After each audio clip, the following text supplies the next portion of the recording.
وكفى وسلام على عباده الذين اصطفى أما بعد فأعوذ بالله من الشيطان الرجيم بسم الله الرحمن الرحيم والعصر إن الإنسان لفي خسر إلا الذين آمنوا وعملوا الصالحات وتواصوا بالحق وتواصوا بالصبر صدق الله العلي العظيم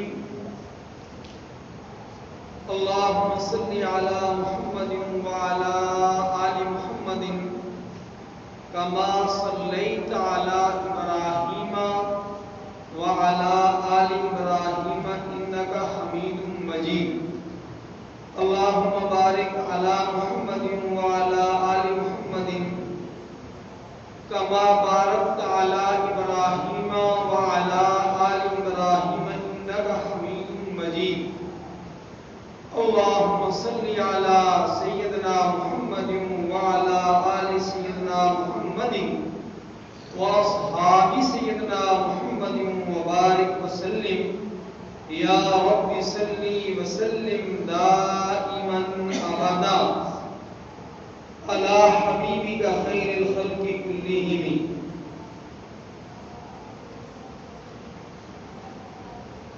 میں نے آج آپ کے سامنے جمعۃ المبارک کے موقع پر ایک مرتبہ پھر یعنی تیسری مرتبہ سورۃ العصر کی تلاوت کی ہے. اس سے پہلے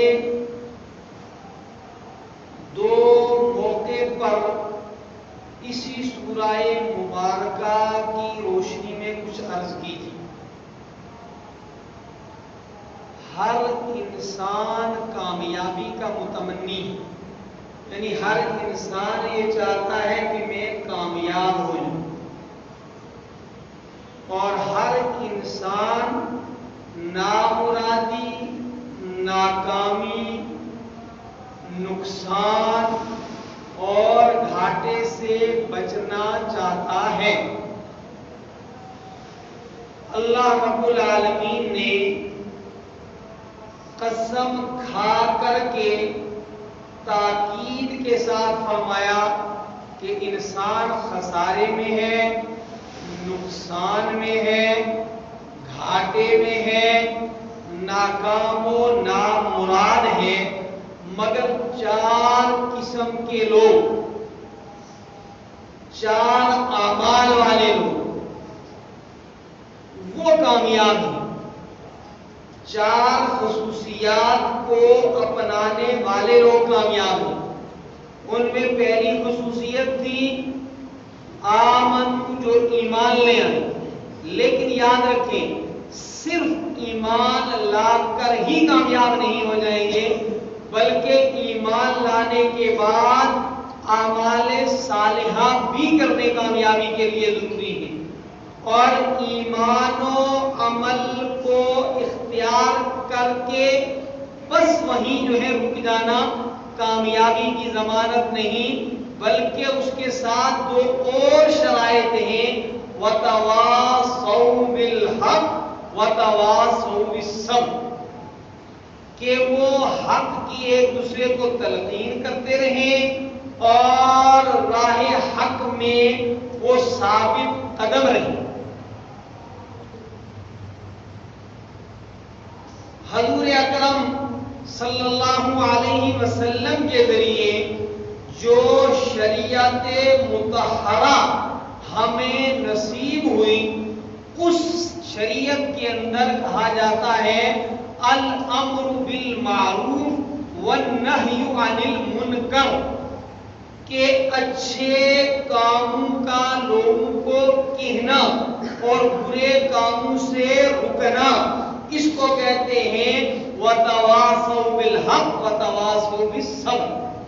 تو انسان کی انفرادی، اجتماعی دنیاوی اور اخروی کامیابی کے لیے 4 کام لازمی ہیں۔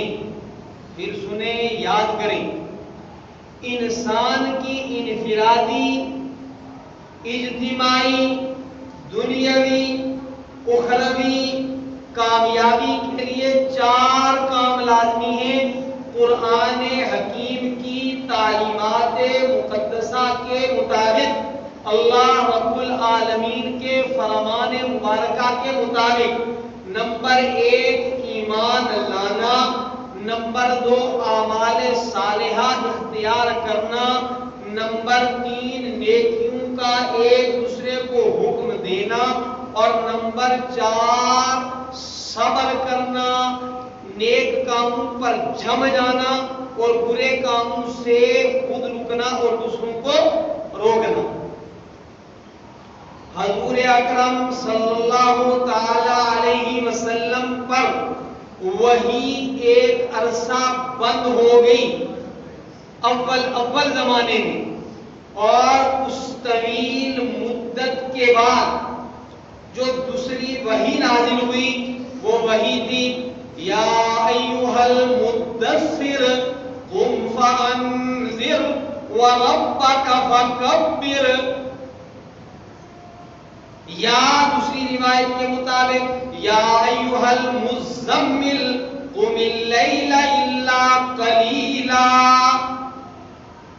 یا ایھا المدثر، اے چادر میں لپٹنے والی ہستی، تم کھڑے ہو جائیے اور فانذر، لوگوں کو ان کے برے اعمال کے برے انجام سے آگاہ کیجیے، ڈرائیے گا، وَرَبَّكَ فَكَبِّرْ، اور ساری دنیا کے اندر اپنے رب کی عظمت، کبریائی اور بڑائی کو بیان کیجیے۔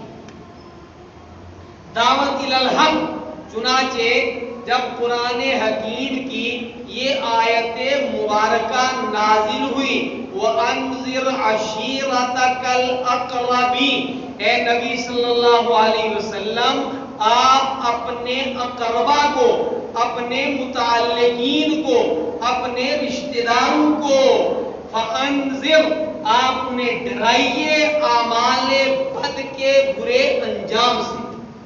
تو رسول اکرم صلی اللہ علیہ وسلم نے ایک دن صفا پہاڑی پر چڑھ کر ایک آواز لگائی، یا صباحا، کہ اے انسانوں، ایک خطرناک معاملہ پیش آنے والا ہے، سارے کے سارے جمع ہو جاؤ۔ رسول اکرم صلی اللہ علیہ وسلم کی برادری کے افراد، آپ کے رشتہ دار، متعلقین جمع ہوئے، اور حضور اکرم صلی اللہ علیہ وسلم نے انہیں پوچھا، سوال کیا کہ اگر میں آپ سے یہ کہوں کہ اس پہاڑی کے دامن میں ایک لشکر جرار ہے جو آپ پر حملہ کرنا چاہتا ہے، تو کیا آپ اس کو سچ جانو گے؟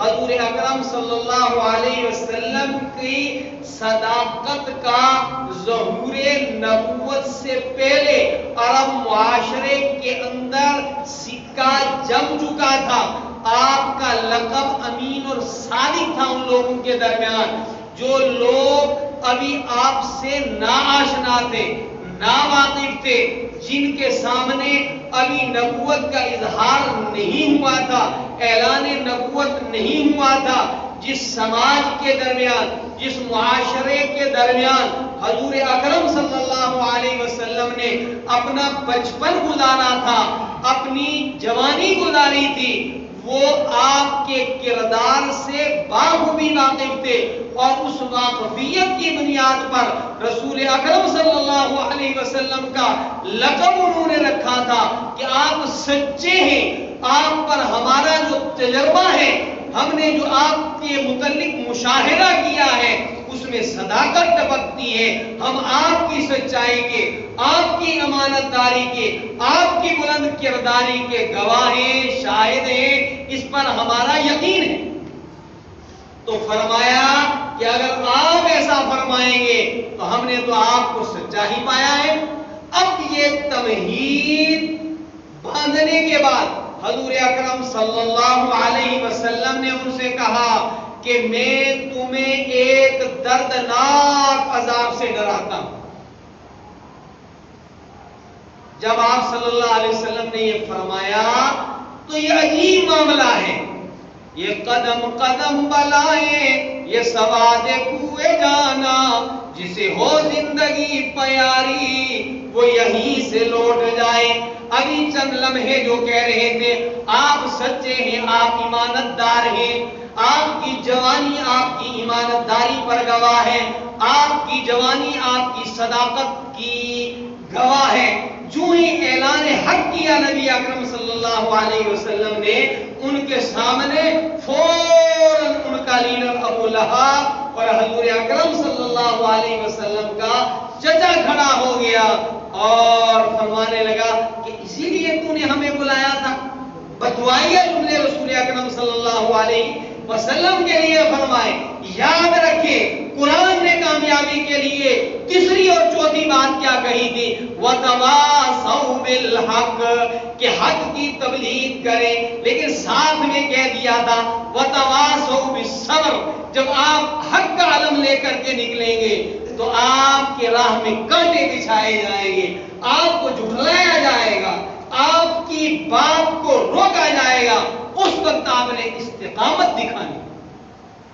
اگر کامیابی چاہتے ہو دنیا اور آخرت کی تو وَتَوَاصَوْا بِالْحَقِّ وَتَوَاصَوْا بِالصَّبْرِ، حق و صداقت کے علم بردار بن جاؤ، جم جاؤ حق کے اوپر.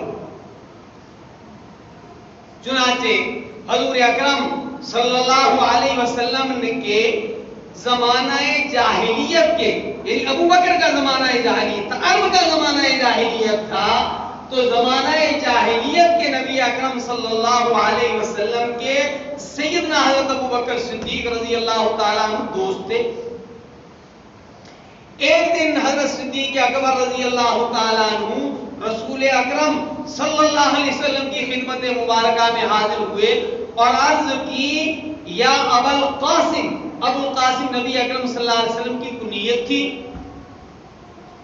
کہ میں آپ کو برادری کی مجالس میں نہیں دیکھتا اور لوگوں میں آپ کے متعلق یہ چرچا ہے کہ آپ ہمارے لوگوں کے آباء و اجداد کے اندر عیوب نکالتے ہیں. نبی اکرم صلی اللہ علیہ وسلم نے فرمایا میں اللہ کا رسول ہوں، میں تمہیں دعوت دیتا ہوں اسلام کی طرف، کامیابی کی طرف، حق کی طرف، صداقت کی طرف. تم ایمان لے آؤ، اسلام قبول فرما لو. دوسرے ہی لمحے سیدنا حضرت ابو بکر صدیق رضی اللہ تعالیٰ عنہ مسلمان ہو گئے. آپ کے مسلمان ہوتے ہی رسول اکرم صلی اللہ علیہ وسلم اتنے خوش ہوئے کہ آپ نے فرمایا مکہ کے دو پہاڑوں کے درمیان جتنا میں خوش ہوں ابو بکر کے ایمان لانے کی وجہ سے اتنا بھی کوئی آج خوش نہیں. اور حضرت ابو بکر رضی اللہ تعالیٰ عنہ ایمان قبول کرنے کے بعد سیدھے چلے گئے. ادھر گئے، ایک جملہ میرے ذہن میں آ رہا ہے اہل علم کے لیے کہنے کو لیکن مناسب نہیں. کیا کیا؟ ایمان قبول کرنے کے بعد حضرت ابو بکر رضی اللہ تعالیٰ عنہ سیدھے تشریف لے جاتے حضرت عثمان رضی اللہ تعالیٰ عنہ کے پاس، سعد بن ابی وقاص رضی اللہ تعالیٰ عنہ کے پاس، زبیر بن عوام رضی اللہ تعالیٰ عنہ کے پاس، اور ان کو دعوت دیتے ہیں اسلام کی طرف. اور دوسرے دن حضرت عثمان بن مظعون رضی اللہ تعالیٰ عنہ اور کچھ دیگر افراد کو دعوت اسلام دے کر 2 دن کے اندر حضرت ابو بکر رضی اللہ تعالیٰ عنہ 9 آدمیوں کو مشرف و اسلام کر کے خدمت نبی صلی اللہ علیہ وسلم میں حاضر ہوتے. میری آپ کی زندگی گزر گئی، شوہر نمازی ہے، بیوی کو نمازی نہیں بنا سکا، ایمان تو تھا. والد صاحب تہجد پڑھتے ہیں، بیٹے کو نمازی نہیں بنا سکے، بھائی کو نمازی نہیں بنا سکے، قرآن نہیں سکھا سکے بھائی کو بہن کو. اور وہ دیکھیے صرف 2 دن کی مختصر ترین مدت کے اندر، اس وقت کے اندر جب اطراف عالم کے اندر چاروں طرف چراغ نبوت کو بجھانے کے لیے باطل کے جھکڑ چل رہے تھے، آندھیاں اور طوفان اس چراغ کو بجھانے کے لیے تند و تیز رخ اختیار کیے ہوئے تھے، اس ماحول کے اندر سیدنا صدیق اکبر رضی اللہ تعالیٰ عنہ دعوت دے کر کے، خیر کی طرف بلا کر کے، وہ تواصوا بالحق کی تلقین کر کے 9 آدمی کو مشرف با اسلام کر دیتے۔ جب مکہ المکرمہ فتح ہوا، رسول اکرم صلی اللہ علیہ وسلم حرم مکی کے اندر تشریف فرما ہے۔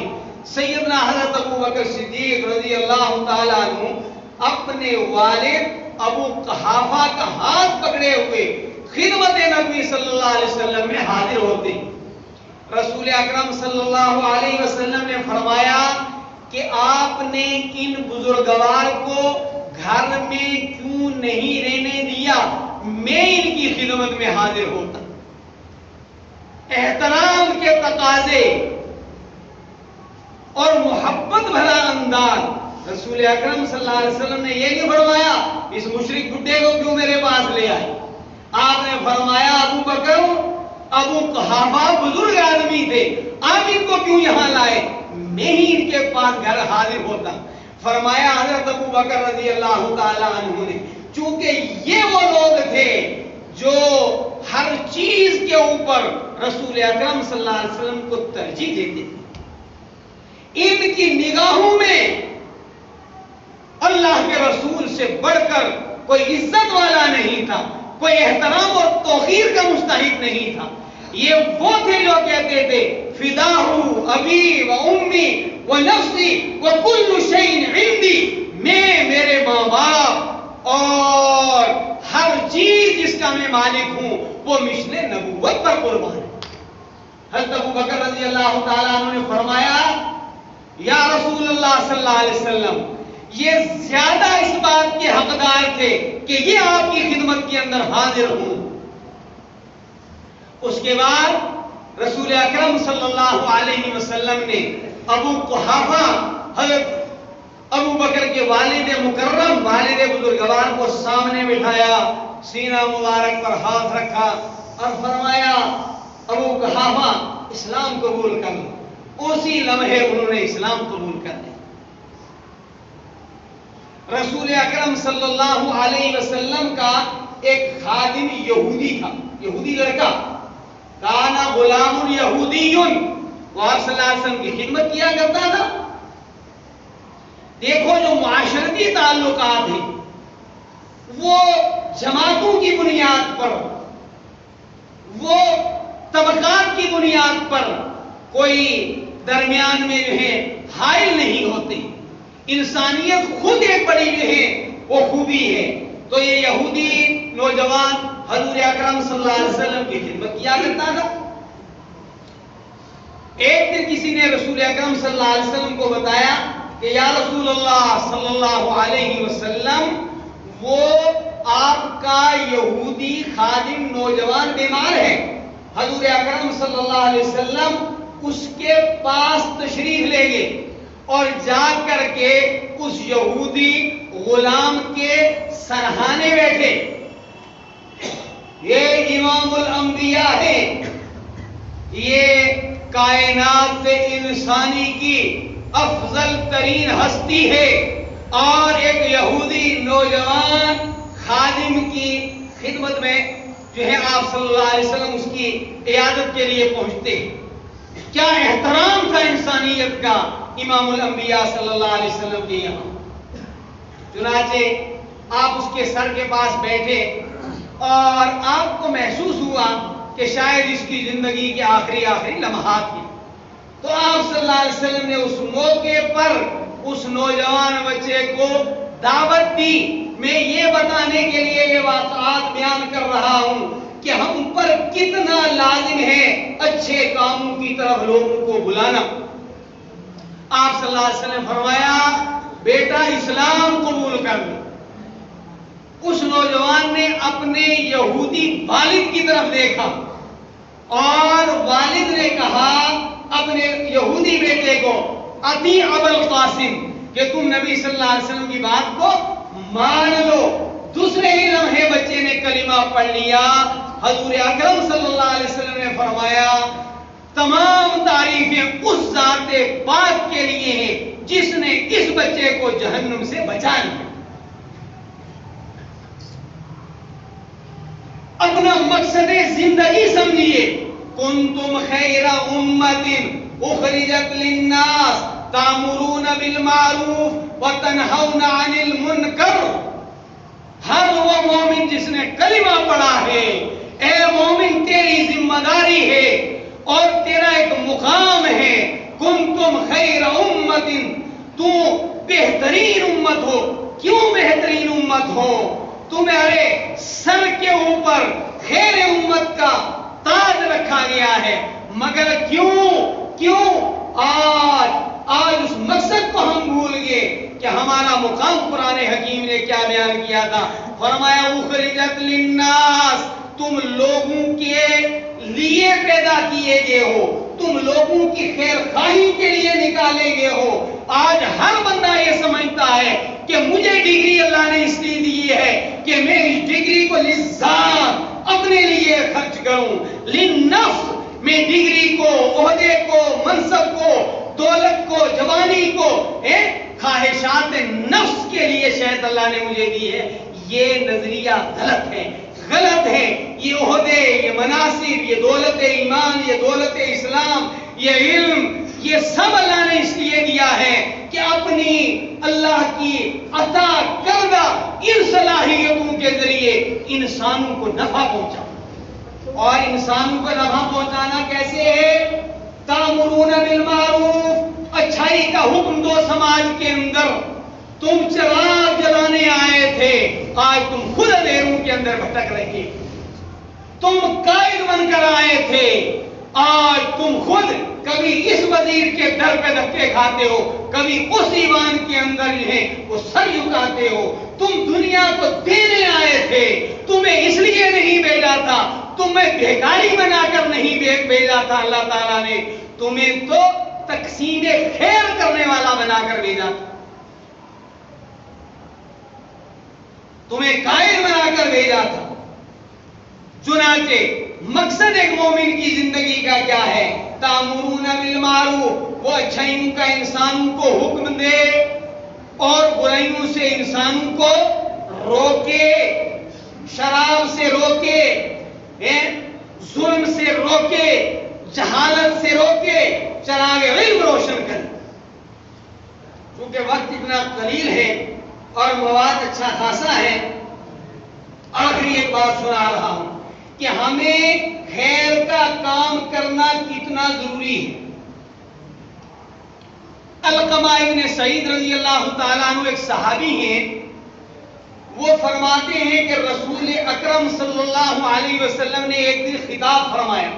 توجہ چاہوں گا، رسول اکرم صلی اللہ علیہ وسلم نے خطاب فرمایا اور خطاب میں فرمایا بعض مسلمان برادریوں کی اللہ کے رسول صلی اللہ علیہ وسلم نے تعریف فرمائی.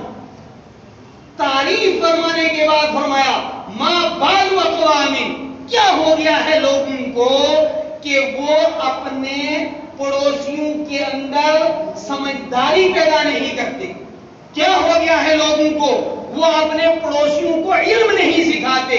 کیا ہو گیا ہے لوگوں کو کہ وہ اپنے پڑوسیوں کو اچھی بات نہیں بتاتے.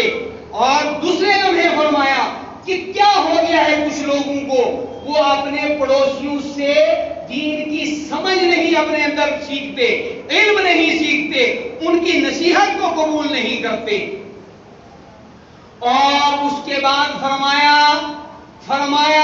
کہ جنہیں اللہ نے علم دیا ہے، جنہیں اللہ نے دین کی سمجھ دی ہے، ان پر لازم ہے کہ وہ جو جاہل ہیں انہیں علم سکھائیں، جو بھٹکے ہوئے ہیں انہیں راہ ہدایت پر لائیں.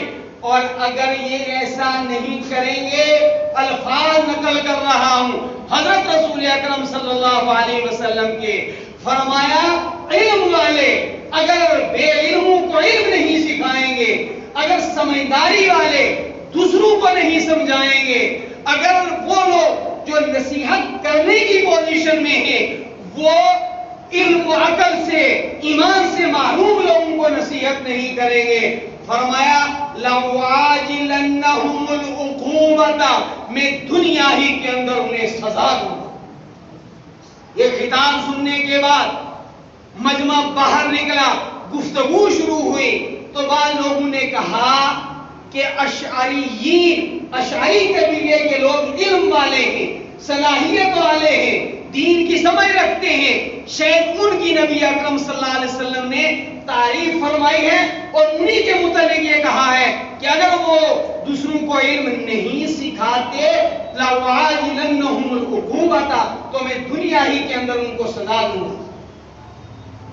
چنانچہ یہ بات اشعری قبیلے کے لوگوں تک پہنچی اور اشعری قبیلے کے لوگ حضور اکرم صلی اللہ علیہ وسلم کی خدمت مبارکہ میں حاضر ہوئے اور عرض کی یا رسول اللہ صلی اللہ علیہ وسلم، آپ نے بعض اقوام کی تعریف فرمائی اور ہمارے متعلق آپ صلی اللہ علیہ وسلم نے یہ فرمایا کہ اگر وہ ایسا نہیں کریں گے تو دنیا ہی کے اندر میں ان کو سزا دوں گا. حضور اکرم صلی اللہ علیہ وسلم نے پھر وہ الفاظ فرمائے کہ وہ لوگ جنہیں اللہ نے دین کا علم دیا ہے، دین کی سمجھ دی ہے، انہیں کیا ہو گیا ہے کہ وہ بے علموں کو علم نہیں سکھا رہے. 3 مرتبہ یہ دہرایا یہ پورا سبق رسول اکرم صلی اللہ علیہ وسلم انہی الفاظ کے ساتھ. اس کے بعد اشعریین قبیلے کے لوگوں نے کہا یا رسول اللہ صلی اللہ علیہ وسلم آپ ہمیں 1 سال دیں. آپ صلی اللہ علیہ وسلم نے فرمایا ٹھیک ہے، اور دوبارہ دہرایا کہ اگر علم والے، فقاہت والے، سمجھ بوجھ والے دوسروں کو علم نہیں سکھائیں گے اور وہ ان سے نہیں سیکھیں گے تو فرمایا دنیا ہی کے اندر وہ سزا بھگتیں گے. قرآن حکیم نے کہا کہ کامیاب انسانوں کے لیے وَتَوَاصَوْا بِالْحَقِّ وَتَوَاصَوْا بِالصَّبْرِ کہ ایک دوسرے کو حق کی تلقین کرنا. لقمان حکیم ایک عظیم ہستی گزری ہے دنیا کی جن کے اقوال کو قرآن مقدس نے نقل کیا ہے. فرمایا یا بنی اقم الصلاۃ وامر بالمعروف وانہ عن المنکر واصبر علی ما اصابک ان ذلک لمن عزم الامور. لقمان کہتا ہے، اپنے بیٹے کو نصیحت کرتا ہے اقیم الصلاۃ، نماز قائم کرے، لیکن یہ نہیں کہ خود نمازیں پڑھ رہا ہے اور کامیابی کی سند خود اپنے آپ کو دے رہا ہے. اپنی نماز کو قائم کرتے ہوئے وَأْمُرْ بِالْمَعْرُوفِ، اچھے کاموں کی لوگوں کو دعوت دینی، وَانْهَ عَنِ الْمُنْكَرِ، سماج سے برائیوں کو روکنے کے لیے کوشش کرنی ہے، محنت کرنی ہے، اور اس راہ حق کو صداقت کے اندر جو پریشانیاں پیش آئیں وَاصْبِرْ عَلَى مَا أَصَابَكَ، اس کے اوپر صبر کرنا. اور فرمایا یہ ہے کام، یہ ہے کارنامے. قرآن نے آگے کہا کہ کارہائے نمایاں یہ ہیں جو چاہے کہ میں اس دنیا کے اندر، اس زندگی کے اندر کارہائے نمایاں انجام دوں، کارنامے انجام دوں. فرمایا وہ خیر کو پھیلائے، وہ منکرات کو اور برائیوں کو روکے. اللہ کے رسول صلی اللہ علیہ وسلم نے فرمایا من رأى منكم منكرا فليغيره بيده فإن لم يستطع فبلسانه فإن لم يستطع فبقلبه ذلك أضعف الإيمان. جب تم برائیوں کو سماج کے اندر دیکھو ہاتھ بڑھاؤ اور ہاتھ بڑھا کر کے انہیں روکو، ہمت کرو. اور فرمایا اگر یہ حالات نہیں ہیں تو پھر زبان سے تو کہو، زبان سے تو خیر کی باتیں پھیلاؤ اور منکرات کی مذمت کرو. فرمایا اگر اتنے ہی کمزور ہو گیا ہے تمہارا ایمان تو کم از کم دل سے تو برا سمجھو. حضور اکرم صلی اللہ علیہ وسلم نے ارشاد فرمایا کہ بنی اسرائیل کے اندر ایسا ہوتا تھا کہ ایک بندہ دوسرے آدمی کو برائی میں مبتلا دیکھتا تھا، اس کو کہتا بھی تھا تو برا کام نہ کر، لیکن دوسرے دن پھر اس کے ساتھ تعلقات ویسے ہی رکھتا تھا۔ فرمایا پھر اللہ نے ان پر لعنت کی، جب برائی سماج کے اندر پھیلتی ہے اور اس برائی کی وجہ سے جب اللہ کے فیصلے اترتے ہیں، ان کے جو ہے مٹانے کے، ان پر سزا کے فیصلے اترتے ہیں، تو وہ جو خود عابد و زاہد بنے بیٹھے تھے اور لوگوں کو برائیوں سے نہیں روکتے تھے، عذاب خداوندی کا دنیا میں وہ بھی شکار ہوتے۔